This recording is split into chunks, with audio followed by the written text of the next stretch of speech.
उस हस्ती की क्या शान होगी।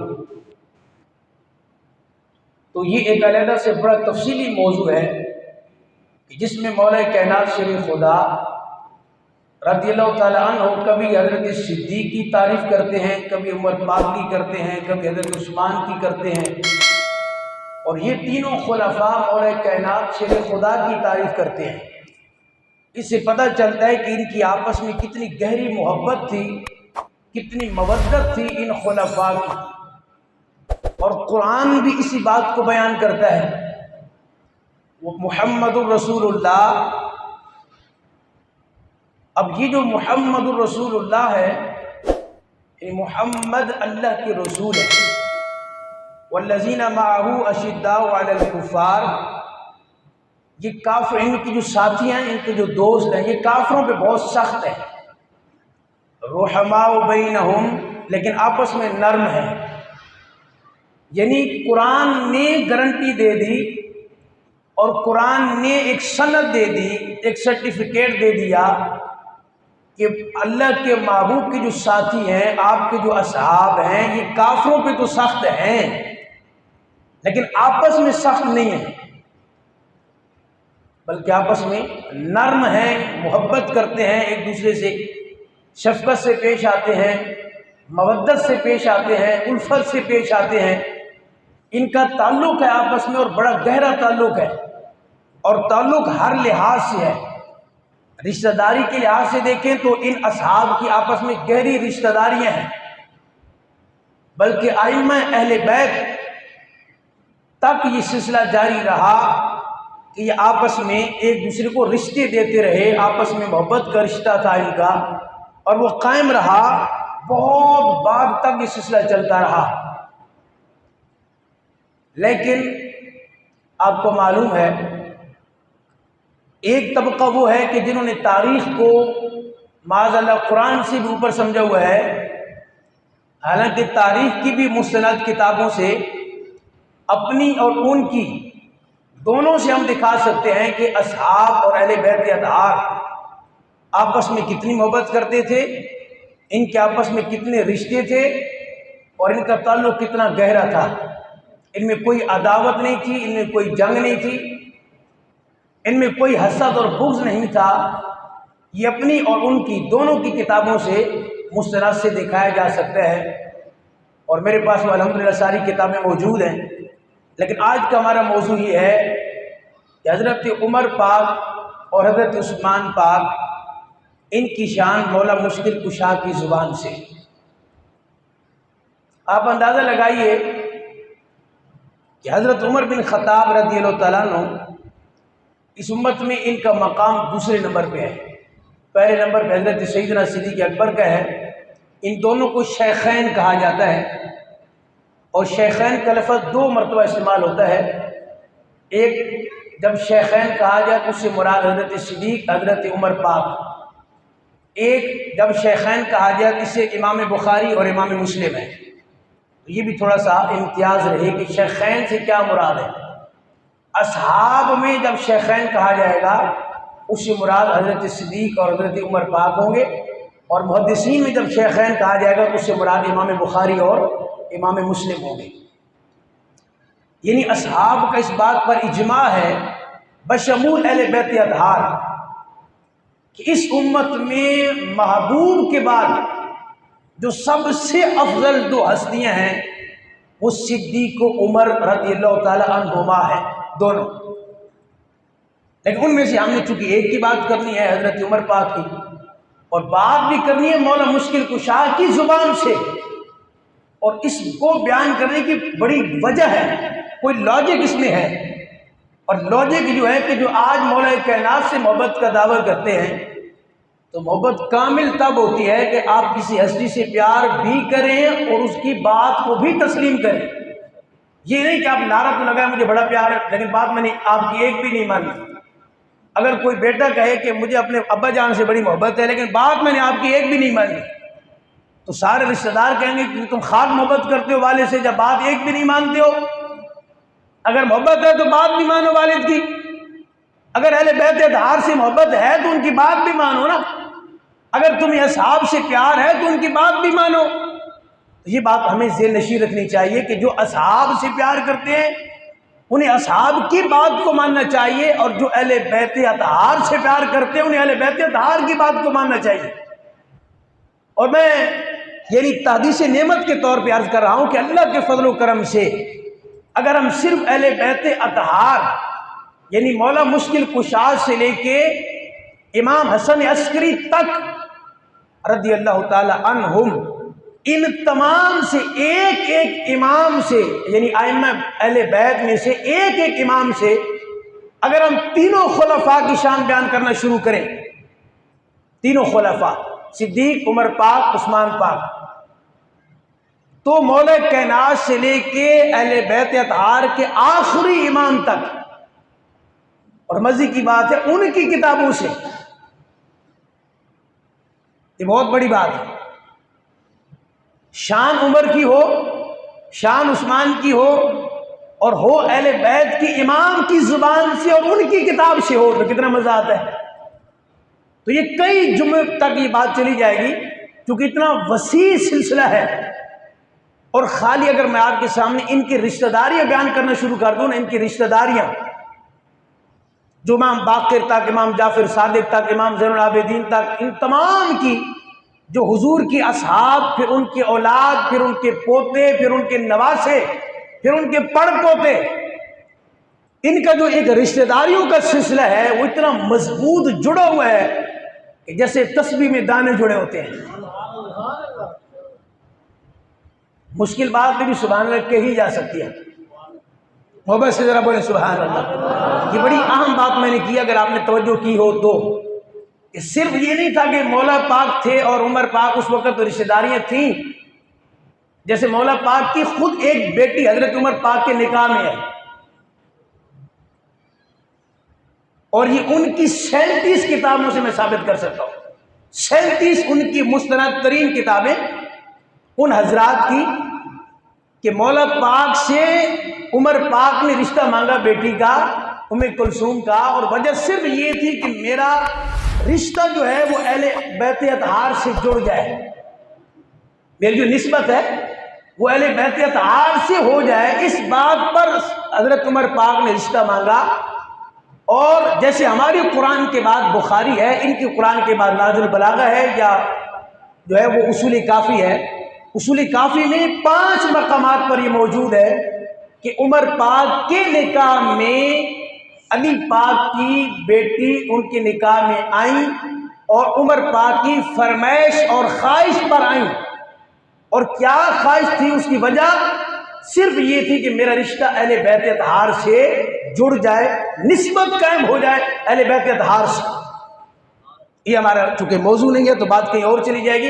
रिश्तों पर अगर बात करनी हो, इस पर पूरी किताबें मौजूद हैं। तो मुझे बताइए ज़रा, जिनके आपस में दुश्मनी हो वो आपस में रिश्ते करते होते हैं, और रिश्ते भी ऐसे कि मौला पाक से लेके इमाम हसन पाक से, इमाम हुसैन पाक से, इमाम ज़ैनुल आबिदीन से, इमाम जाफर सादिक से, इमाम बाक़िर से, इमाम तकी से, इमाम नक्की से, इमाम हसन अस्करी से, और ये तमाम बातें मैं हवा में ही बात कर रहा। मैंने अर्ज कर दिया कि बग़ैर किसी इख्तिलाफ के, बग़ैर किसी मुखालफत के उनकी मुस्तनद किताबों से ही दिखाया जा सकता है कि जैसे उनका सिलसिला नसब चलता रहा ना अहले बैत अतहार में, कि मौला मुश्किल कुशा थे, फिर उसके बाद हजरत हसन पाक आए, फिर हुसैन पाक आए, फिर इमाम ज़ैनुल आबिदीन आए, जैसे उनका सिलसिला चलता रहा ना, उनका बेटा, फिर उनका बेटा, फिर उनका बेटा, तो ऐसे ही इधर भी सिलसिला चलता रहा ना, हजरत सिद्दीक का बेटा, फिर उनका बेटा, फिर उनका बेटा।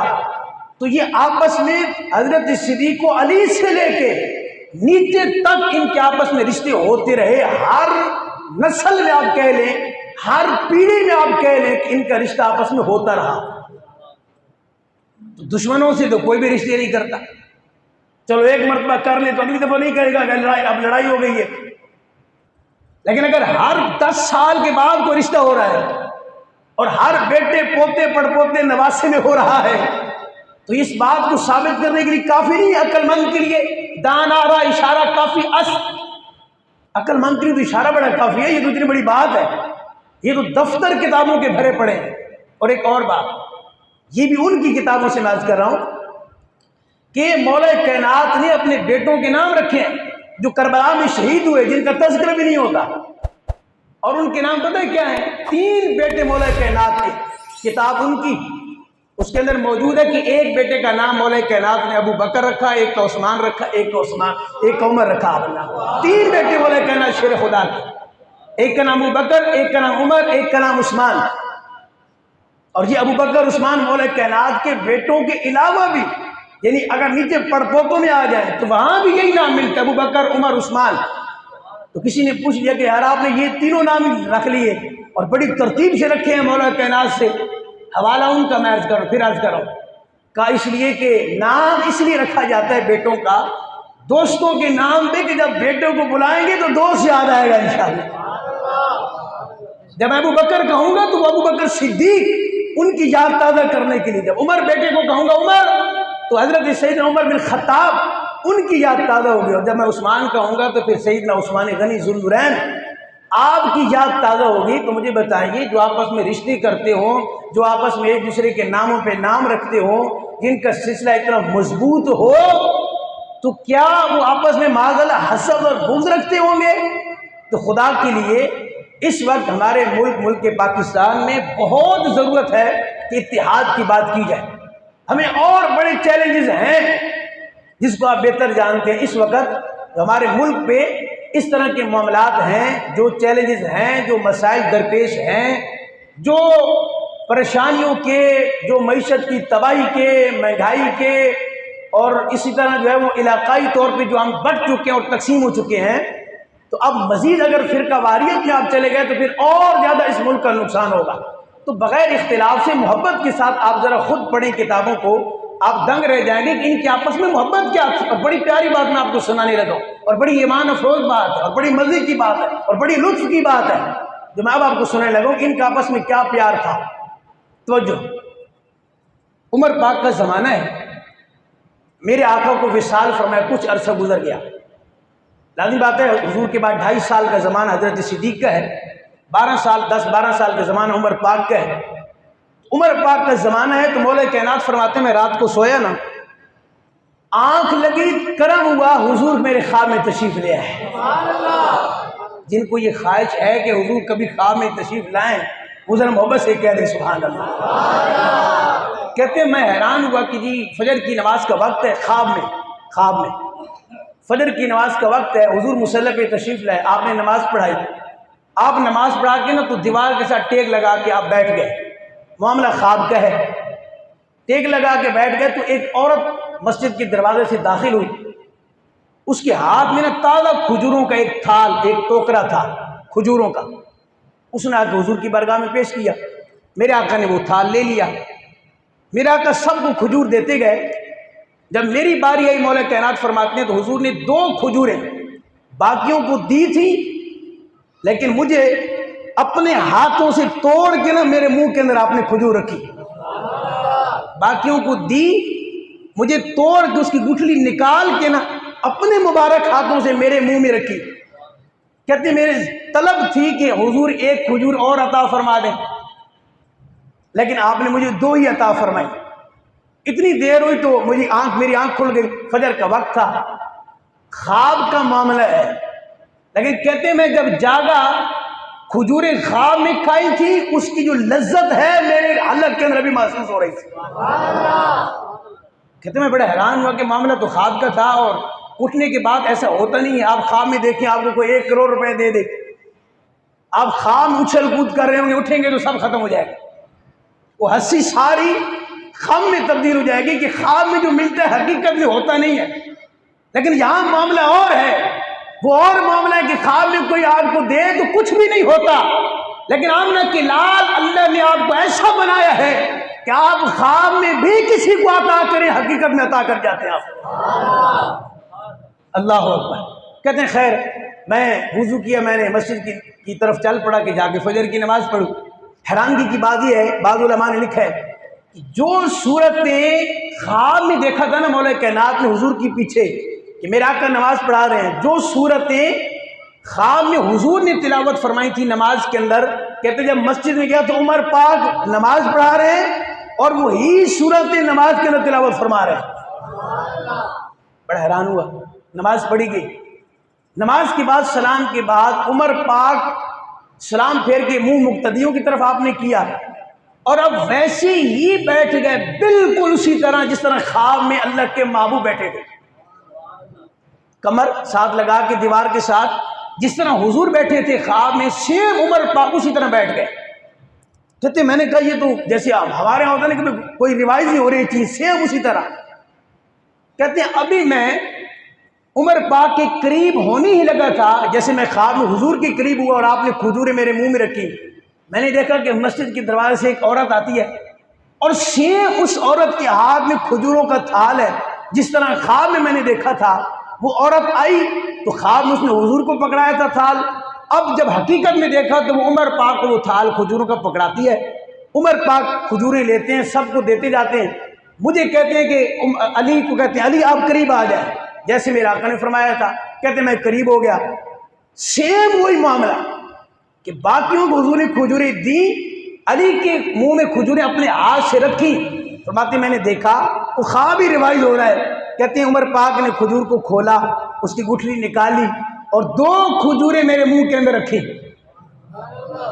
हैरानगी की बात तो आगे आ रही है। कहते हैं मेरी तलब थी चूंकि कि खजूर तो तीसरी मिलनी चाहिए, ख्वाब में भी यही मामला था, तो मैंने कहा उमर तीसरी खजूर। उमर पाक ने क्या जवाब दिया, ख्वाब किसने देखा था? ख्वाब किसने देखा था? अली पाक ने देखा था ना, ख्वाब उमर पाक ने तो ख्वाब नहीं देखा था, ख्वाब तो अली पाक ने देखा है। तो कहते उमर तीसरी खजूर। तो कहते उमर ने कहा अली अगर रात को हुजूर ने 3 दी होती तो मैं भी तुम्हें 3 देता, रात को हुजूर ने 2 दिया, मैं भी तुम्हें 2 दे रहा हूं। अब अंदाजा कीजिए जरा क्या मोहब्बत है इनके आपस में।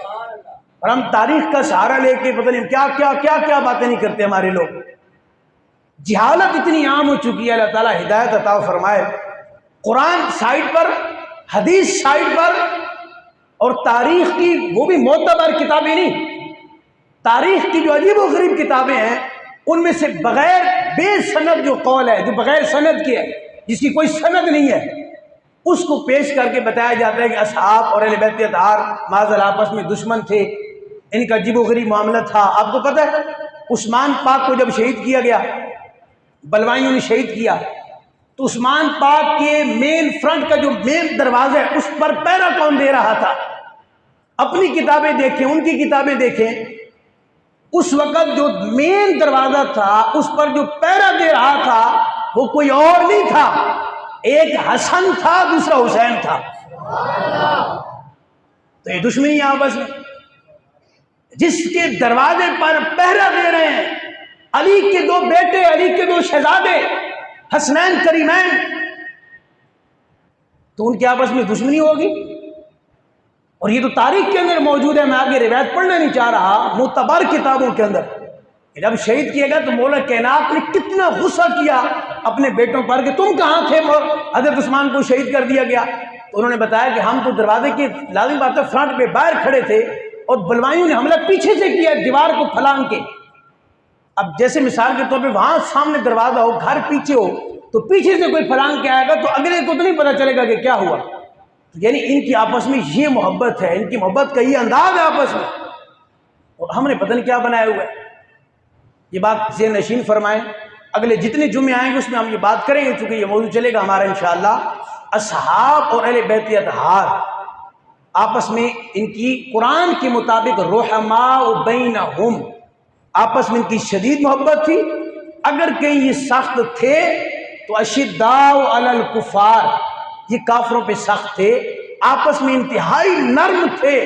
और नर्म का अंदाजा इस बात से लगाया जा सकता है, जब कहीं मेरे आका ने किसी सहाबी के बारे में कुछ फरमाया, कुछ भी फरमाया आपने, तो वो फौरन भाग के दौड़ के जाते थे और जाके मुबारकबाद देते थे कि तुम्हें मुबारक हो, अल्लाह के महबूब ने तुम्हारे बारे में ये फरमाया है। मिसाल के तौर पे आखिरी बात तवज्जो से सुनिएगा, एक मशहूर रिवायत है कि अली के चेहरे को देखना इबादत है, अली के चेहरे को देखना इबादत है। इस हदीस के जितने भी रावी हैं, रिवायत करने वाले, वो कौन है? अगर दुश्मन हो तो फिर तो मिसाल के तौर पे मेरा कोई दुश्मन है तो मैं कभी उसकी बात को, अच्छी बात को आगे बयान तो नहीं करूंगा कि उसमें फलां क्वालिटी है, उसमें फलां खूबी है, मैं नहीं कहूंगा, मुझे उससे दुश्मनी है। इस हदीस के जितने रावी हैं, रिवायत करने वाले, कि अली के चेहरे को तकना इबादत, अली का जिक्र इबादत। ये तमाम के तमाम जो रावी हैं हजरत अबू बकर से लेके तमाम के तमाम हुजूर के सहाबा हैं। शायद कि आपके दिल में उतर जाए मेरी बात कि अगर दुश्मनी होती तो ये हदीस रिवायत करते, जो अहले बैत का तो कोई बंदा रिवायत नहीं कर रहा है ये, क्योंकि सुनने वाले जब हुजूर फरमा रहे थे उस वक्त असहाब सामने बैठे थे, तो असहाब की जिम्मेदारी थी, उन्होंने आगे बयान कर दिया। अगर दुश्मनी होती तो वो कभी भी ये बयान ना करते। इसका मतलब है उनके आपस में मोहब्बत है। उन्होंने खुद बयान किया कि अली वो है कि हमने खुद सुना, हुजूर फरमा रहे थे अली के चेहरे को देखना इबादत है। इस तरह बेशुमार आपके सामने मैं सैकड़ों ऐसी रिवायात बयान कर सकता हूँ कि जो अहले बैत की शान में है, मौला मुश्किल कुशा की शान में है, हसनैन करीमैन की शान में है, लेकिन रिवायत करने वाले हुजूर के असहाब है। तो भाई मोहब्बत थी तो इसको रिवायत की है ना, मोहब्बत ना होती तो रिवायत ही ना करते। बहरहाल हमारा आज का जो मौजू था वो ये था कि हज़रत उस्मान गनी, हज़रत उमर पाक, इन दोनों की शान, मौला मुश्किल कुशा की ज़ुबान, हमने चंद ही बातें अर्ज़ की हैं चूँकि इस पर बहुत ज़्यादा रिवायात मौजूद हैं जिसमें उमर पाक की शान आती है। जब हम पहला रावी देखते हैं तो कौन होता है? मौला मुश्किल कुशा। और मौला मुश्किल कुशा ने इंतहा उस वक़्त कर दी जब हज़रत फ़ारूक आज़म का विसाल हुआ, जब आपकी शहादत हुई ना। हज़रत अब्दुल्लाह इब्न अब्बास, ये खुद अहले बैत अतहार के अफराद से हैं। हज़रत अब्दुल्लाह इब्न अब्बास कहते मैं आगे खड़ा था तो कोई मेरे पीछे आगे खड़ा हो गया और सामने हज़रत उमर पाक की जो जिस्म मुबारक है शहादत के बाद चारपाई पे रखा हुआ था, और कहते मुझे आवाज़ आई तो मैंने कहा पता नहीं पीछे कौन बोल रहा है। तो मैं हैरान हुआ कि वो हस्ती कौन है कि जिसने ये कहा कि अल्लाह उमर पर रहम फरमाए। अली कह रहे थे, वो पीछे कौन था? मौला कहना शेर खुदा। हज़रत इब्न अब्बास कहते हैं मैंने सुना कि अली कह रहे थे उमर पाक की शख्सियत सामने है, जसद अतर सामने रखा हुआ है, और कहते हैं या अल्लाह अगर मुझसे कोई पूछे कि जब तू क़यामत में रब से मिलेगा तो किसके अमाल लेकर मिलना चाहेगा कि मेरे इतने अमाल हो तो मैं रब से मुलाकात करूं, तो अली पाक फरमा रहे थे कि ये जो हस्ती लेटी हुई है ना बिस्तर पर शहादत के बाद उमर पाक, मैं चाहता हूं कि जब मैं रब से मुलाकात करूं जितनी नेकी उमर पाक की है अल्लाह मुझे उतनी नेकियां अता फरमाए। मैं इस हाल में अपने रब से मुलाकात करना चाहता हूं जिस हाल में उमर पाक रब से मुलाकात करने जा रहे हैं। लेकिन उनकी तो ये मोहब्बत है आपस में, और हम जो है वो बात ऐसी बयान करें जिसका ना कोई सिर और ना कोई पाँव, उधर से बात पकड़ी उधर से पकड़ी, आवाज़ आई और पता नहीं नीचे से आवाज़ आई है कि ऊपर से आई है कि दाएं से बाएं से, ये नहीं पता, लेकिन आवाज़ आई। खुदा के लिए अहले बैत अतहार, हुजूर के सहाबा, इनका आपस में इनकी मोहब्बत को बयान करो ताकि उम्मत एक जगह जुड़ जाए, एक प्लेटफार्म पर उम्मत इकट्ठी हो जाए, और जब उम्मत एक प्लेटफार्म पे एक मकाम पे मुत्तहिद हो जाएगी इंशाअल्लाह, तो आप देखिएगा फिर कैसे तब्दीली आ सकती है। और मुत्तहिद तब ही होगी, इत्तिहाद तब ही होगा जब दो बड़ी शख्सियात अहले बैत अतहार और असहाब को इकट्ठा एक मकाम पे बयान किया जाए। वाखिर दावाना।